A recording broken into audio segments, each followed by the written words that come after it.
Hey, it's Heidi Rain. Welcome back. Welcome home. Welcome to another episode of Addiction, Codependency, and Toxic Relationship Recovery. I am so glad you're here.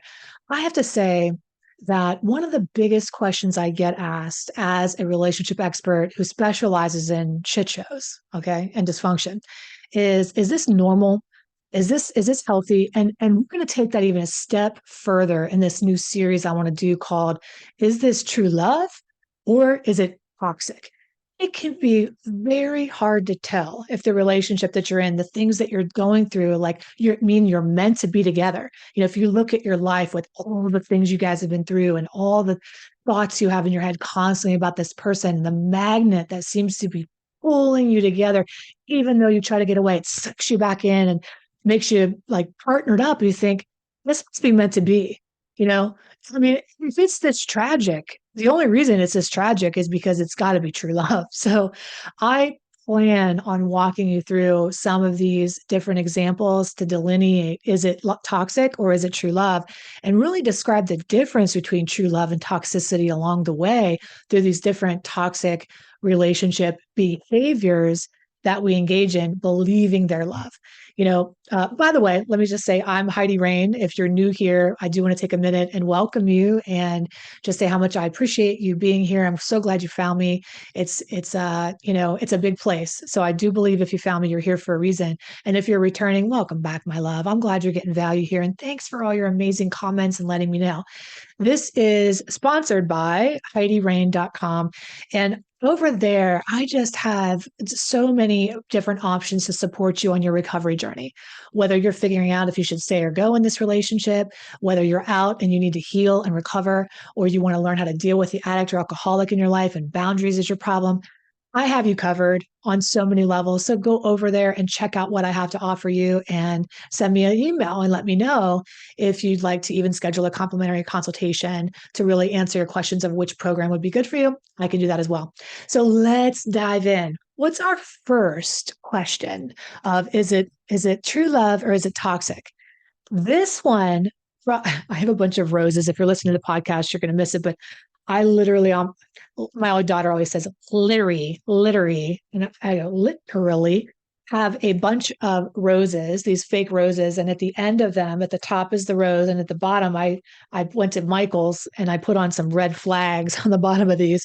And so one end is a rose and the other end is a red flag. And the reason I did that is because it can be really hard to tell what is what. Up here, this rose is smelling good. And where's the flag? It's down below the surface. You don't really see it until you start digging. You start digging into a person, and then you're like, oh, shit, it's coming up flags. I thought it was all roses, and it ain't so much the case. So we're going to go through these one by one and talk about each one. This first one, probably you're most familiar with, and this is this feeling of you cannot stop thinking about this person constantly. You're obsessed. Do you know what I mean? You are obsessed with this person. You sit around at night, you daydream, you're just constant. I mean, you eat, breathe, and sleep this person. It's irrational how much you think about this person. You interrupt your day. I mean, you wake up in the morning, the first person you think about. Now, this could be somebody you ended a relationship with and you're not with anymore, and you're wondering if they're the one that got away. Is this the true love that escaped you? And you really beat yourself up thinking, man, I don't think about my current partner like I do my last partner. That must have been the true love. And this partner just must be like the fill in person, right? Da, da, da, that ringing a bell? Or you think to yourself, I'm with this person still, and I still am obsessed with them, and they're next to me, and I'm wondering what they're thinking, how they're, that comes up a lot, right? I'm wondering if they still love me, if they want to be with me. Are they going to tell me they love me this morning? Are they going to look at me the right way? Are they going to validate me? Are they going to notice me? And most of the people who feel that way when they're in a relationship with somebody and they feel obsessed inside of that dynamic are with somebody who is usually avoidant attachment, where they're in and they're out and they're in and they're out and they're back and they're forth, and you don't know which end is up. So as this person who's obsessed with them, you're ruminating all the time about the status of your relationship, where things are, where they should be, where they're going, are they where you want them to be, are they in love with you as you are with them? And so we get the drift, right? You're going to fall into one of these two spectrums. You're either over here reminiscing about the one that got away, obsessing, or you're over here obsessing about the one right next to you, wondering if they're when they're going to leave. Now, is this true love? Because you can't stop thinking about this person. Is this the true love scenario? Well, one of the best ways to explain something super complex and complicated is to make it so that number one, you can relate it to like an analogy or a metaphor so you can see it, but also to just be able to break it down into different stages and levels of understanding, right? We have a basic understanding, an intermediate understanding, and a mastery level of understanding of something. And you don't have to start with the mastery level understanding of anything. We get there by continually looking into our situations a little deeper and inquiring. So, we are going to do like a basic understanding of this today. Now, if you want to really understand this obsession or limerence or whatever you want to call that, that you're ruminating on somebody, I encourage you to let's go deeper. And so, one of the courses or programs that we have to offer. So, we're just going to explain this in a way that will hopefully simplify it enough for you to make some parallels. Like, one of the best ways to explain love and define love is to really talk about what love isn't. We find out what a lot of things are in life by first figuring out what they're not. We find out what we want to experience in life by first figuring out what we never want to experience again. And so, what is love not? Well, love is not something that's painful. Love is not something that hurts, despite every popular song you've ever heard on the radio in your life. Love is not something that hurts. Love is not something that causes you pain in your life. Love is what we turn to heal the pain and to heal the hurt in our lives.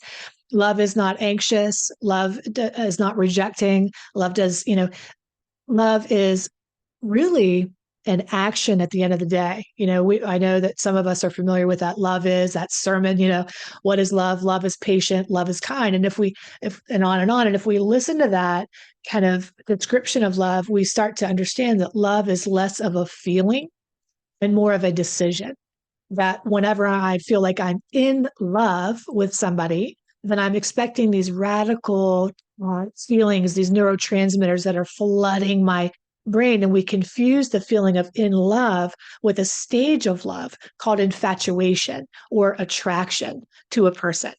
In love with somebody means I am actively inside of love. I crawl and I put my love over my hood on and I crawl inside to the behavior of love and I walk it into life and I demonstrate it as a willing participant, even when the feelings aren't quite there. That's what really being in love means. It means I am in action. I am inside of love with you, behaving as a loving human being. Now, if I just said that level of understanding, you can look at your situation and say, was it love or is it a feeling? Is it an infatuation? Is it love I'm feeling for this person? Or is it something else? Now, this is a very complex issue. So I intend to go a couple different directions with you to hit this from some different angles so that one of these angles is going to hit and maybe they'll all meet in the middle, who knows, and make a firm foundation for you. But let's think about whenever we're obsessed with something, let's go off of this partner for a minute and go into addiction. I have a long history in dealing with addiction in the family, and a lot of our courses focus on that, being adult children of alcoholics or partners of addicts or alcoholics. And so you can look at your person who is obsessed with their drug of choice, and they are obsessed, right? That's the very definition of obsessed, isn't it? They're thinking about it constantly. They're always thinking, when are they going to do it? How are they going to get it? When's it going to happen? When are they going to do it again? How long are they going to, it's all they can think about, to the detriment of you, right? Where it's not about you at all. You kind of disappear in this obsession that they have. Well, you could look at this and say, yeah, that's addiction. I get it. They are constantly obsessed with me and are obsessed with this drug of choice, and it's hurting other people, but they're not even recognizing that. Why is that? And I'm going to tell you the reason right now. They actually think it's true love. The feeling that they get as the addict or alcoholic when they're on their substance, they get true love because they conflate true love with self-medication. Okay. They conflate true love with feeling numbed out, with feeling like nothing or feeling everything or whatever it is state that they want to accomplish. They confuse love with a feeling. They think they're in love with their substance because the feeling that thing provides. Same could be true for you. You think you're in love with this person because of the feeling they're providing you. But that is not love. That's a feeling, not a verb, right? Love is something you do, not something you feel. So let's keep going on this track. I know this is a concept idea or a challenging idea, but again, we want to understand it in different levels. We're poking around in here and we're just kind of freeballing, for lack of a better way to say that, this conversation. So you could say, wow, yes, okay, I can see that that is not true love with that substance. That obsession is actually addiction. Well, one might then be able to look at you and say, well, if you can't stop thinking about that person, even though you don't want to, the intrusive thoughts come into your mind, you're always obsessing, your mind always seems to go there. And maybe it's not affecting your life in a lot of negative ways, but surely it's taking up bandwidth in your mind that you could be spent doing other things and thinking about other things and relaxing into your life versus being so obsessed and uptight about this person or that got away or worrying about them being next to you. So if you spend all this time in this obsessive state, would it be fair to then say maybe it's not true love for you? Maybe it's addiction too. Maybe you're also addicted and that's why you're obsessing. Because addiction is an obsession. It's an obsession to feel a feeling through this substance of choice. So ask yourself, when you're obsessing about this person, what feeling is it providing you? Now that's the compassionate part, right? Because you can look at an addict or an alcoholic and you could be like, well, they're obsessing about it because it's an addiction. And you just want to leave it there because they're an addict. Okay, that's why they are what they are, because they're an addict and they can't help it. But compassionate heart, one who really understands addiction, is going to be able to say to you or to the addict or alcoholic, well, what feeling are you providing? What are you running towards or away from when you're escaping with this substance? And usually it's self-medicating something. For many of us who've gone through this substance use disorder, it's medicating an underlying anxiety or an underlying depression or CPTSD or lots of other factors. But the alcohol or the drugs or the drug of choice is a coping mechanism to that anxiety. Okay, leave that there, bring it back over to you. Let's talk about you.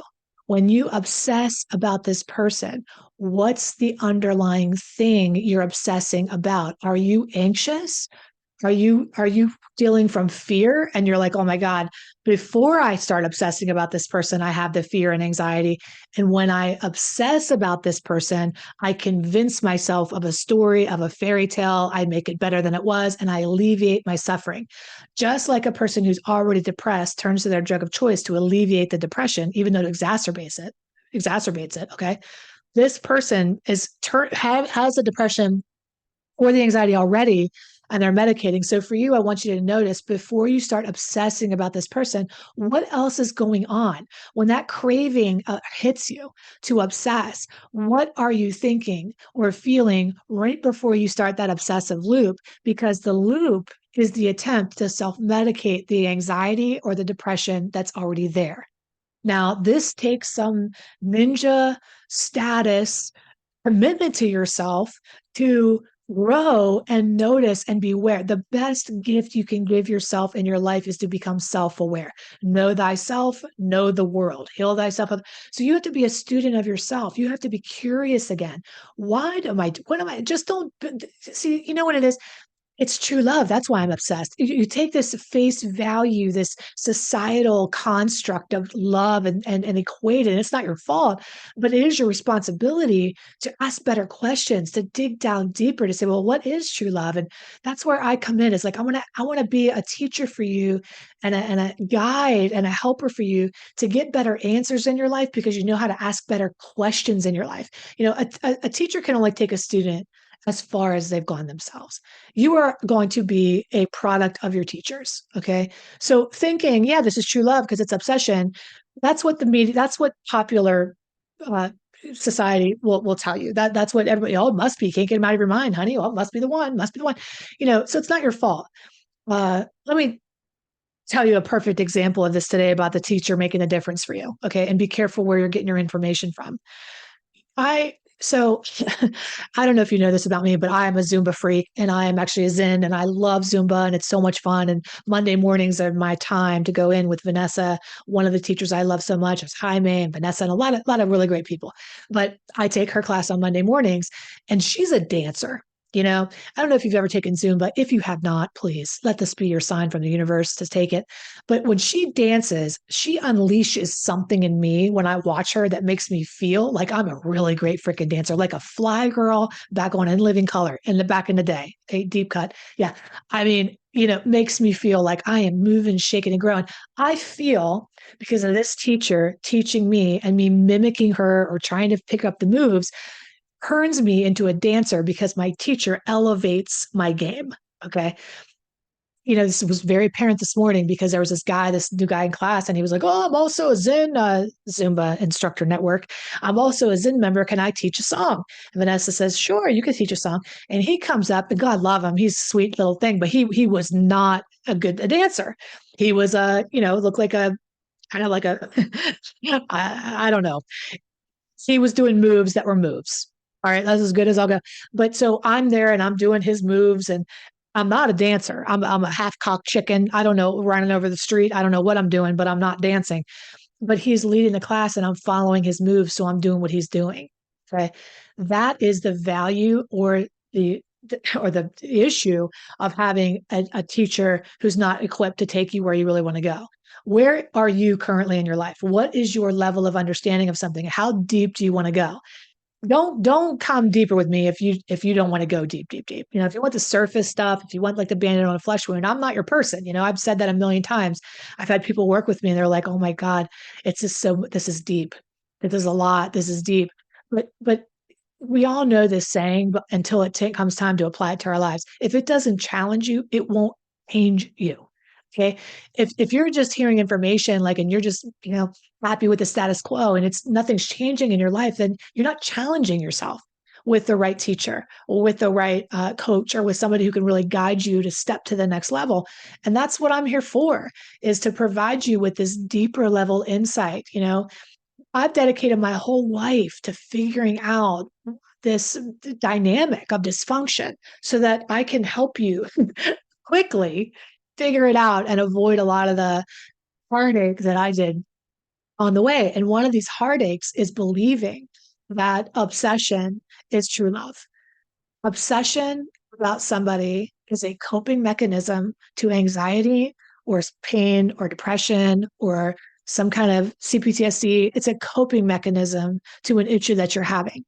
And here's how I know that. When you obsess about this person, it's a form of self medicating. You do feel better after you do it, right? So, whether or not they're the one that got away and you're feeling like, "Oh my gosh, in my current relationship, I start to go into the problems, right? In my current relationship, we have all these issues. I'm not really feeling this attracted, or I'm not really feeling like the passion."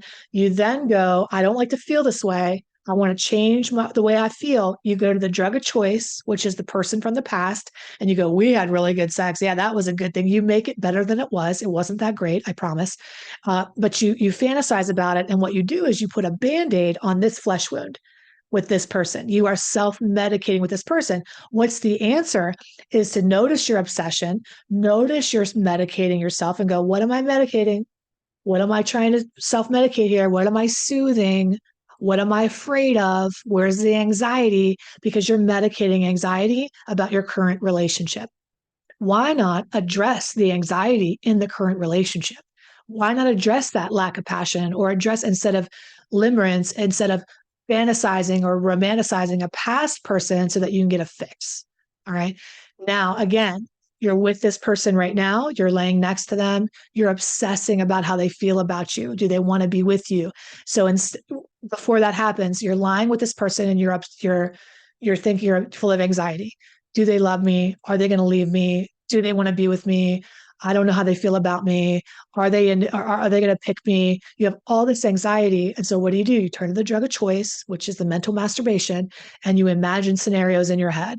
Do they love me? Proof they love me, proof they don't love me. You start to play this game in your head. And what you're doing is you're self-medicating. So you notice I'm anxious. I'm self-medicating with this obsessive thought about this person. I'm going to come back home and say, let's address the flesh wound, not put a band-aid on it. Let's address the underlying issue. And the underlying issue is my anxiety around abandonment, my anxiety around rejection. And you deal with that root issue, it will grow new fruit in all of your life, right? Not just your personal relationship. So let's not do band-aid on flesh wounds. Let's get to the root issues, the deeper issues. That's what you can count on me for over at HeidiRain.com. It's a gift and a skill that I have cultivated for your benefit. All right. If this has been beneficial, don't stay quiet about it. For the love of the Lord and all that's holy, sing it. Give it a like, give it a thumbs, share it with other people, leave a comment. It helps us help more people. If you're interested in going deeper and getting to those root issues, please just go over to HeidiRain.com. Super simple. I promise it's painless. Not every program, of course, is going to be for you, but I'm here to help you discern what is right for you or wrong for you. I could even uh, email me and we can go back and forth a little bit and figure out which course is best for you if you want to go a little deeper. All right. I love you. Take excellent care of yourself. And I will see you very, very, very soon. Bye.